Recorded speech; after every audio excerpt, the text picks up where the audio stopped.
तले आपण मैंने गोटे फोटो देखी पारे और सोशल मीडिया किसी जन एमती कहते अरे अंधभक्त मैंने तुम मैंने तुलसी पूजन कथा कहूच आ तुम बोपा से जाकि कौन ख्रीस्टमास पालन कलानी मुझे एति कही रखिबारे शुणरे चामचा मैंने आम प्रधानमंत्री आज कौन मजबूरी कारण सबू धर्म संप्रदाय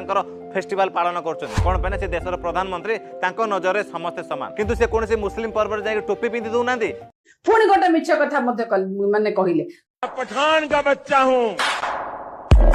ख्रिस्टियन मानकर सेलिब्रेशन रे जाइकी सेठी सी हालेलुया वेश धारण करूना मोदी जी आम सनातन संस्कृति और हिंदुत्व पई केते छिड़ा होंदी और केते आवाज उठांदी सेटा बोधे आमटू तुम माने बहुत भल भाव जान।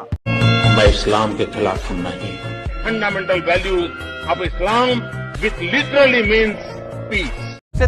तुम कटुआ मानकर बहुत जलापड़ा हुए जिते मोदी जी हर हर महादेव नारा दिखती और जिते राम मंदिर कथा कहते कुरान को देखें तो खुदा का नूर ये शब्द ये अल्लाह तेरी रहमत, ये अल्लाह तेरी रहमत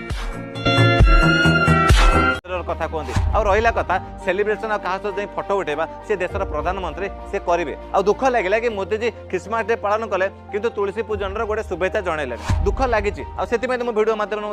कहूँ और से कौन कले से कथा मुझे जाने पुणी गोटे मिछ कथा माने कहले